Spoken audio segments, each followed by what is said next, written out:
പിതാവിൻ്റെയും പുത്രൻ്റെയും പരിശുദ്ധാത്മാവിൻ്റെയും നാമത്തിൽ ആമേൻ.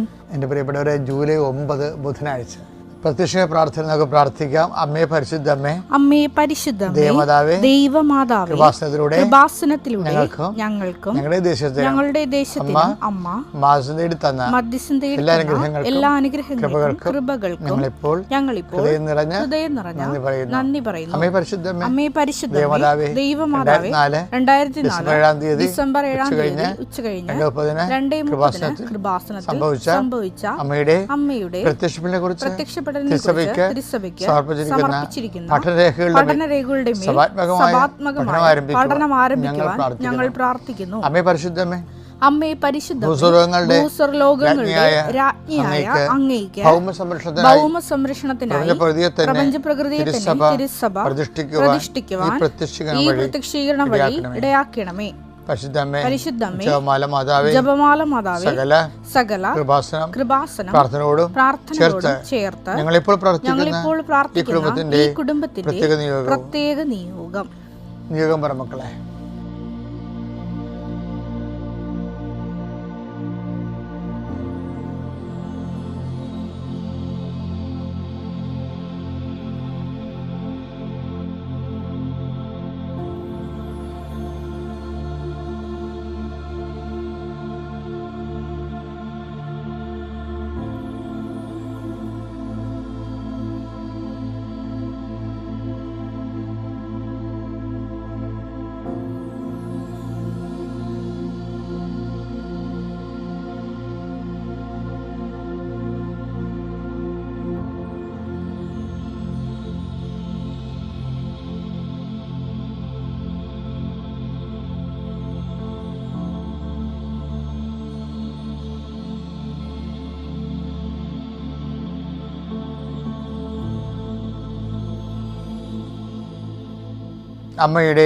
അമ്മയുടെ പ്രത്യക്ഷീകരണത്തിന്റെ അനുഗ്രഹവേളയിൽ ഞങ്ങൾക്ക് സാധിച്ചു തരുവാൻ കനിയണമേ.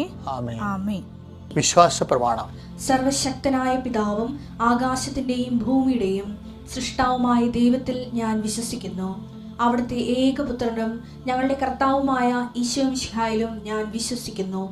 ഈ പുത്രൻ പരിശുദ്ധാത്മാവിനാൽ ഗർഭസ്ഥനായി കന്യകാമറിയത്തിൽ നിന്ന് പിറന്ന് പൊന്തിയോസ് പീലാത്തോസിന്റെ കാലത്ത് പീഡകൾ സഹിച്ച് കുരിശിൽ തറയ്ക്കപ്പെട്ട് മരിച്ച് അടക്കപ്പെട്ട് പാതാളങ്ങളിൽ ഇറങ്ങി മരിച്ചവരുടെ ഇടയിൽ നിന്ന് 3-ാം നാൾ ഉയർത്ത് സ്വർഗത്തിലേക്ക് എഴുന്നള്ളി സർവശക്തിയുള്ള പിതാവായ ദൈവത്തിന്റെ വലതുഭാഗത്തിരിക്കുന്നു. അവിടെ നിന്ന് ജീവിക്കുന്നവരെയും മരിച്ചവരെയും വിധിക്കുവാൻ വരുമെന്നും ഞാൻ വിശ്വസിക്കുന്നു. പരിശുദ്ധാത്മാവിലും ഞാൻ വിശ്വസിക്കുന്നു. വിശുദ്ധ കത്തോലിക്കാ സഭയിലും പുണ്യവാന്മാരുടെ ഐക്യത്തിലും പാപങ്ങളുടെ മോചനത്തിലും ശരീരത്തിന്റെ ഉയർപ്പിലും നിത്യമായ ജീവിതത്തിലും ഞാൻ വിശ്വസിക്കുന്നു. ആമേൻ. സ്വർഗ്ഗസ്ഥനായ ഞങ്ങളുടെ പിതാവേ, അങ്ങയുടെ നാമം പൂജിതമാകണമേ. അങ്ങയുടെ രാജ്യം വരണമേ. അങ്ങയുടെ തിരുമനസ് സ്വർഗത്തിലെ പോലെ ഭൂമിയിലും ആകണമേ. അന്നു വേണ്ടുന്ന ആഹാരം ഇന്ന് ഞങ്ങൾക്ക് തരണമേ. ഞങ്ങളോട് തെറ്റ് ചെയ്യുന്നവരോട് ഞങ്ങൾ ക്ഷമിക്കുന്നത് പോലെ ഞങ്ങളുടെ തെറ്റുകൾ ഞങ്ങളോടും ക്ഷമിക്കണമേ. ഞങ്ങളെ പ്രലോഭനത്തിൽ ഉൾപ്പെടുത്തരുതേ, തിന്മയിൽ ഞങ്ങൾ രക്ഷിക്കണമേ. ആമേൻ. നന്മ നിറഞ്ഞ മറിയമേ, സ്വസ്തി.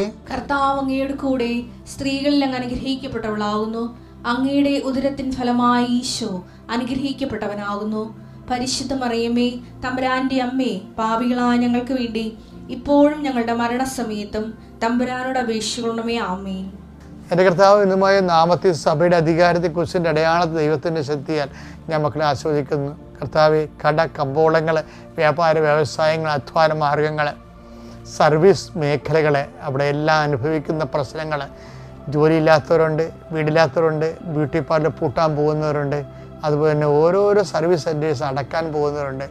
ഈ ഗതി കിട്ടാതെ വിദേശ രാജ്യങ്ങളിലേക്ക് നാട് വിട്ട് പോകുന്നവരുണ്ട്. നിൻ്റെ തൊഴിൽ സംരംഭങ്ങൾ ആഗ്രഹിക്കുന്നു, ആശീർവദിക്കുന്നു. തൊഴിലില്ലാത്തവർക്ക് തൊഴിൽ ലഭിക്കുന്നതിന് വേണ്ടി പുതിയ ഒരു വിഷയം അവരുടെ ജീവിതത്തിൽ കടന്നു വരാൻ ഇത് ചെയ്താൽ ശരിയാകും, ഇതാണ് വഴി, ഇതിലേ പോകുക എന്ന് പറഞ്ഞുകൊണ്ട് കർത്താവെ പുതിയ വഴി കാണിച്ചുകൊണ്ട് ആ വഴിയിലൂടെ ആട്ടിത്തെളിച്ചു കൊണ്ടുപോകുന്ന നിൻ്റെ ഇടയ ചൈതന്യത്തെ ആദരിക്കുകയും ആരാധിക്കുകയും ചെയ്യുന്നു. എൻ്റെ കർത്താവിൻ്റെ ഉന്നതമായ നാമത്തിൽ സഭയുടെ അധികാരത്തിൽ വിദ്യാഭ്യാസ മേഖലകളിലെ കുഞ്ഞുങ്ങൾ അനുഭവിക്കുന്ന മേൽഗതിക്ക് വേണ്ടി ഉയർന്ന വിദ്യാഭ്യാസത്തിന് വേണ്ടി ശ്രമിക്കുന്നവർക്ക് അഡ്മിഷൻ കിട്ടാതിരിക്കുകയും അവർക്ക് ഏത് സബ്ജക്റ്റ് എടുക്കണം, ഏത് കോളേജിൽ നിനക്ക് വന്ന് കൺഫ്യൂഷൻ കൊണ്ട് പ്രാർത്ഥിക്കുന്ന മക്കളും അവരുടെ മാതാപിതാക്കന്മാരെ ഈ നിമിഷം ഞാൻ ആശീർവദിക്കുന്നു. Lord Jesus Christ fire finger soak with precious blood Lord in peace spirit of power and grace. അതായത് ഇപ്പോൾ ആദിമസഭയിൽ ആൾക്കാർ നന്മ ചെയ്തുകൊണ്ട് ഇരുന്നത് എങ്ങനെയാണെന്ന് അറിയാമോ? തിന്മ ചെയ്യാൻ സാധിക്കാതിരുന്നതിൻ്റെ കാരണം നന്മ ചെയ്യുന്നവരുടെ എണ്ണം 90%, തിന്മ ചെയ്യുന്ന ആൾക്കാർ 10%. അതുകൊണ്ടാണ് നമുക്ക് ചുറ്റും സാക്ഷികളുടെ മഹാസമൂഹം ഉള്ളതുകൊണ്ട് അത് അയ്യോപാപികളായിട്ട് തിന്മയിലേക്ക് വീഴുന്ന ആൾക്കാർ അവരുടെ ഭാരം നീക്കിക്കളയാണ് ഇവരെ കണ്ട് വേണം. ഇവരെ കണ്ട് ജീവിച്ചാൽ സുവിശേഷം 100% ജീവിക്കാവുന്നതാണ് ആദിമസഭ നൽകുന്ന പാഠം. അപ്പോൾ എപ്പോഴും നമ്മൾ ചെയ്യുന്നത് ഇതിൻ്റെ എല്ലാം ചെന്ന് അവസാനിക്കുന്ന എൻ്റെ അടിവേരെന്താണ്? യേശു കർത്താവാണെന്ന് ഹൃദയത്തിൽ വിശ്വസിക്കണമാണ്. അത് ഹൃദയത്തിൽ അംഗീകരിക്കുകയാണ്. വിശ്വാസവും അംഗീകാരവും 2 കാര്യങ്ങളാണ്. വിശ്വാസം ഒരു നോർമലായിട്ടുള്ള വഴിയുണ്ട്, ഒരു ഇഫക്റ്റീവായിട്ടുള്ള വഴിയുണ്ട്. ദൈവം ഉദ്ദേശിക്കുന്നത് ഇഫക്റ്റീവായിട്ട് വഴിയാണ്. അപ്പം നിങ്ങൾ ഓർക്ക് ഇങ്ങനെയൊക്കെ ജീവിക്കാൻ പറ്റുമോ? തീർച്ചയായിട്ടും ജീവിക്കാൻ പറ്റും. കാര്യം ജീവിച്ച് കാണിക്കുന്ന അനേകം മനുഷ്യർ നമുക്ക് ചുറ്റുമുണ്ട്. അതുകൊണ്ടാണ് പൗലോസ് അപ്പോസ്തലൻ പറയണത്, എന്താ പറയണത്? നമുക്ക് ചുറ്റും സാക്ഷികളുടെ ഒരു സമൂഹം ഉള്ളത് കൊണ്ട്. ഹെബ്രായർ 12:1 നമുക്ക് ചുറ്റും കേട്ടോ, നമുക്ക് ചുറ്റും സാക്ഷികളുടെ വലിയ സമൂഹമുള്ളതിനാൽ നമ്മളെ വിഷമിപ്പിക്കുന്ന ഭാരവും പാപവും നമുക്ക് നീക്കിക്കളയാം. എന്താ കാര്യം? ആദിമസഭയുടെ ഒരു സ്റ്റാറ്റസ് ആണത്. കാര്യം എന്താണ്? നമുക്ക് ചുറ്റും സാക്ഷികളുടെ മഹാപ്രളയമാണ്. നന്മകൾക്ക് വേണ്ടി ജീവിച്ച് ജയിച്ച ആൾക്കാരില്ലേ, ഒത്തിരി ആദിമസഭയിലുണ്ടായിരുന്നു. അപ്പം അതുകൊണ്ടാണ് പൗലോസ് അപ്പോസ്തലൻ പറയണത് നമുക്ക് ഇടറേണ്ട ആവശ്യമില്ല. എന്താ കാര്യം? ജയിച്ച ആൾക്കാർ നമ്മുടെ കൂടെ ഉണ്ട്. ഈ കടൽ കാണുമ്പോൾ പേടിക്കണ്ട. ഈ കടൽ നീന്തി കയറിയ ആൾക്കാർ നമ്മുടെ കൂടെ ഉണ്ട്. അതുപോലെ തന്നെയാണ് ഇപ്പം ചോദിക്കും, അയ്യോ അങ്ങനെയൊക്കെ ചിന്തിച്ചാൽ ജീവിക്കാൻ പറ്റുമോ? ഇതെന്ന് വെച്ച് കഴിഞ്ഞാൽ ഓട്ടോമാറ്റിക് ക്രിസ്ത്യൻസ് ഒന്നും പറഞ്ഞ സംഭവമില്ലേ. ഓട്ടോമാറ്റിക് ക്രിസ്ത്യൻസിൻ്റെ കയ്യിലാണ് ഈ അപകടം എല്ലാം വന്നിരിക്കുന്നത്. കാരണം ജനിച്ചു പോയത് ഒരു ക്രിസ്ത്യാനി ആയിപ്പോയില്ലേ. അപ്പം ജനിച്ചത് ചിലപ്പോൾ ബാറുള്ള അപ്പൻ്റെ മകനായിട്ട് ജനിച്ചെങ്കിൽ അവരും അത് നടത്തിക്കൊണ്ടിരിക്കും. പക്ഷേ എന്താ പ്രശ്നം വെച്ച് കഴിഞ്ഞാൽ, അങ്ങനെയാണെങ്കിൽ ജീവിക്കാൻ പറ്റുമോ എന്ന് വെച്ചാൽ ശരിയാണ്. അങ്ങനെ ജീവിക്കാൻ പറ്റത്തില്ല. ഒന്നെങ്കിൽ നിങ്ങൾ സഭയിൽ നിന്ന് പോകണം, എന്ന് ഏകപക്ഷീയമായിട്ട് പ്രഖ്യാപിക്കണം. ചില സമയത്ത് അഥർവമായ പണം നമ്മുടെ കയ്യിൽ വന്നു ചേരും. കാര്യം അഥർവമായ ഒരു ലോകത്ത് ജീവിക്കുമ്പോൾ സ്വാഭാവികമായിട്ട് അതിൻ്റെ കാറ്റും വെളിച്ചമൊക്കെ നമുക്ക് ജീവിതത്തിലും വരും. അപ്പം അങ്ങനെ വരുമ്പോൾ എന്ത് ചെയ്യണം? ആ വേസ്റ്റേജ് എങ്ങനെയാണ് മാറ്റേണ്ടത്? ലൂക്ക 16:9 ഞാൻ നിങ്ങളോട് പറയുന്നു അധാർമിക സമ്പത്ത് എന്ന് പറഞ്ഞ കാര്യം യേശുക്രിസ്തുവിന്റെ കാലത്ത് ഉണ്ടായിരുന്ന വിഷയമാണ്. അധാർമിക സമ്പത്ത് വന്നു ചേരാം. ചിലപ്പോൾ നമ്മൾ എത്ര കണ്ണിൽ എണ്ണ ഒഴിച്ചിരുന്നാലും അധാർമിക സമ്പത്ത് വരാം. വന്നാൽ എന്ത് ചെയ്യണം? അത് നമ്മൾ വെച്ചോണ്ടിരിക്കരുത്. പിന്നെ എന്ത് ചെയ്യണം? അധാർമിക സമ്പത്ത് കൊണ്ട് നിങ്ങൾക്കായി സ്നേഹിതരെ സമ്പാദിച്ചുകൊള്ളുവിൻ. സ്നേഹിതന്മാരെ സമ്പാദിക്കണമെന്ന്. അത് നിങ്ങളെ കൈവിടിയുമ്പോൾ അധാർമിക സമ്പത്ത് എപ്പോഴും നിങ്ങളെ കൈവിടുന്ന ഉറപ്പാണല്ല. അവർ നിങ്ങളെ നിത്യകൂടാരങ്ങളിൽ സ്വീകരിക്കും. അതെന്താ സംഭവം? അതെന്താണ്? അത് 25 നിത്യകൂടാരങ്ങളിലെ നിങ്ങളുടെ സ്നേഹിതന്മാരെ സമ്പാദിക്കണമെന്ന് വെച്ച് കഴിഞ്ഞാൽ അതിൻ്റെ അർത്ഥം എന്താണ്? അത് 25-34 മത്തായിയുടെ സുവിശേഷം. അനന്തരം രാജാവ് തന്റെ വലതുഭാഗത്തുള്ളവരോട് പറഞ്ഞു, അരുൾ ചെയ്യും, എന്റെ പിതാവിനാൽ അനുഗ്രഹിക്കപ്പെട്ടവരെ വരുവിൻ. ലോകസ്ഥാപനം അതാണ് നിത്യകൂടാരം. കണ്ടില്ലേ?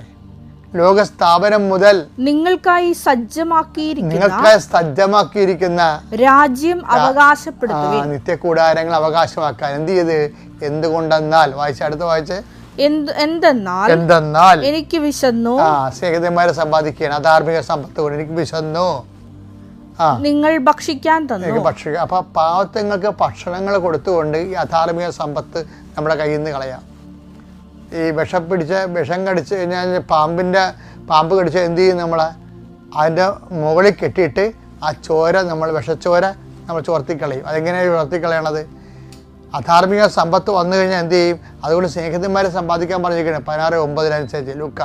എങ്ങനെയാണ് സ്നേഹിതന്മാരെ സമ്പാദിക്കണത്? അത് മത്തായിയുടെ സുവിശേഷം 25:34 എന്തുകൊണ്ടാണ്? അനന്തരൻ രാജാവ് തൻ്റെ വലതുവശത്തുള്ളവർ പറഞ്ഞു, എൻ്റെ പിതാവിനാൽ അനുഗ്രഹീതരെ വരുവിൻ, ലോകാരംഭം ഒരുക്കിയിരിക്കുന്ന രാജ്യം കൈവശമാക്കിക്കൊള്ളുവിൻ.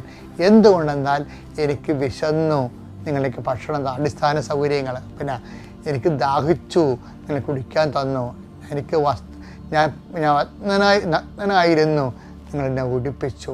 ഈ അധാർമിക സമ്പത്ത് വന്നാൽ ഉടനെ അത് നമ്മൾ എന്ത് ചെയ്യും? അത് നിത്യകൂടാരങ്ങൾ സ്നേഹിതമായി സമ്പാദിക്കാൻ വേണ്ടി മനുഷ്യന് അടിസ്ഥാന സൗകര്യങ്ങൾ ഒരുക്കാൻ കൊടുക്കണം. അടിസ്ഥാന സൗകര്യം ഇപ്പോൾ ഉരുൾ പൊട്ടി കുറേ ആൾക്കാരുടെ വീട് പോയി, അവശേഷിക്കുന്നവർ നിലനിർത്തണം. നമ്മളെ അതിന് സ്ഥലം കണ്ടുപിടിക്കണം, അവർക്ക് വസ്ത്രം കൊടുക്കണം, അതുപോലെ അവർക്ക് ഭക്ഷണം കൊടുക്കണം. അപ്പോൾ അതുപോലെ അടിസ്ഥാന സൗകര്യങ്ങൾക്ക് വേണ്ടി ഉപയോഗിക്കണമെന്ന് പറഞ്ഞിരിക്കുന്നത്. ഇത് പറഞ്ഞ് അടിസ്ഥാന സൗകര്യങ്ങൾക്ക് വേണ്ടി ഉപയോഗിക്കാൻ വേണ്ടി അധാർമിക സമ്പത്ത് കുന്നുകൂട്ടണമെന്നല്ല. അധാർമിക സമ്പത്ത് എന്ന് പറയുന്ന അധർമ്മം നമ്മളെ കടിച്ചു പോയാൽ മോളിൽ കെട്ടണം. അത് ഹൃദയത്തിലോട്ട് കയറാതിരിക്കാൻ വേണ്ടി. എന്നിട്ട് വിഷച്ചോര ഒഴുക്കിക്കളയണം. എങ്ങോട്ട് ഒഴുക്കിക്കളയണം? അതില്ലാത്തവന് കൊടുത്തുകൊണ്ട് അടിസ്ഥാന സൗകര്യം, മരുന്ന്, ഭക്ഷണം ഒക്കെ. ഈ മരുന്നും ഭക്ഷണം കൊടുക്കുമ്പോൾ ഓർക്കണവേ, നിങ്ങൾ കൊടുക്കണതിന് ആർക്കും പറ്റും, കൊടുക്കണതിന് ആർക്കും വേണ്ടി കുഴപ്പമില്ല. പക്ഷേ നിങ്ങൾ കൊടുക്കുമ്പോൾ സിമ്പതിയായിട്ട് കൊടുക്കരുത്, എമ്പതിയായിട്ട് കൊടുക്കണം. എന്താ കാര്യം? അതാണ് അവിടെ ഈശോ തിരിച്ചു പറയുന്നുണ്ട്. സിമ്പതറ്റിക്കലായിട്ടുള്ള അഭ്യാസം കാണിക്കരുത്. അയ്യോ പാവം കഷ്ടം എന്ന് പറഞ്ഞാണ് സിമ്പതി. മറ്റു പറഞ്ഞല്ല, അത് ഞാനാണെന്ന് പറയുമ്പോൾ എമ്പതിയാണ് ആ സംഭവം. അനുകമ്പയേക്കാൾ ഉപരി വലുതാണ് അത്. അനുകമ്പ സിമ്പതിയാണ്. അയ്യോ ഉരുള് പൊട്ടിയല്ല, ആൾക്കാരുടെ വീട് പോയല്ല, കഷ്ടം എന്ന് പറയുന്നതാണ് സിമ്പതി.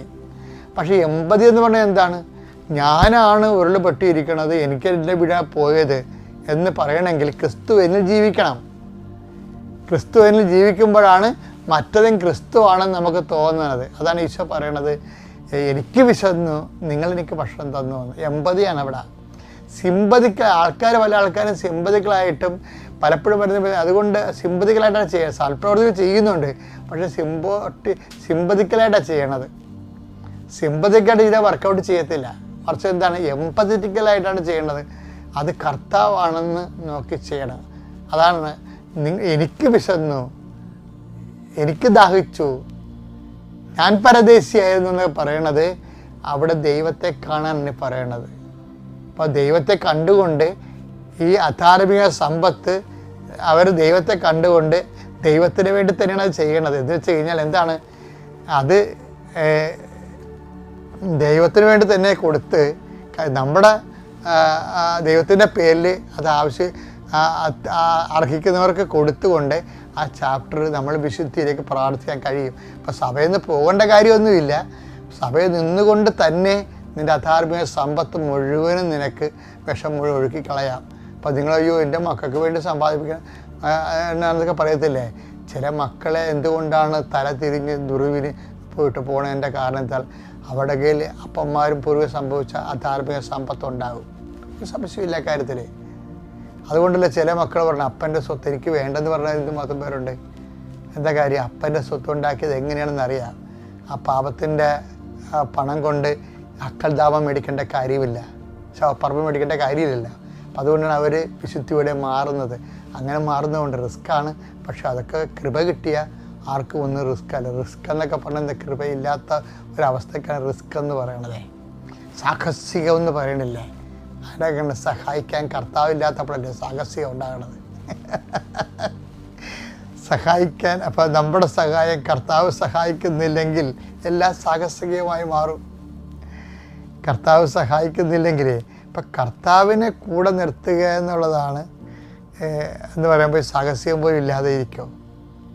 ഇപ്പോൾ അനായാസമായിട്ട് സാഹസികമല്ലാത്തൊരു ജീവിതം സാഹസികം പോലെ ജീവിക്കാനാണ് കർത്താവിൻ്റെ സഹായത്തിന് വിളിക്കുന്നത്. Praise the Lord.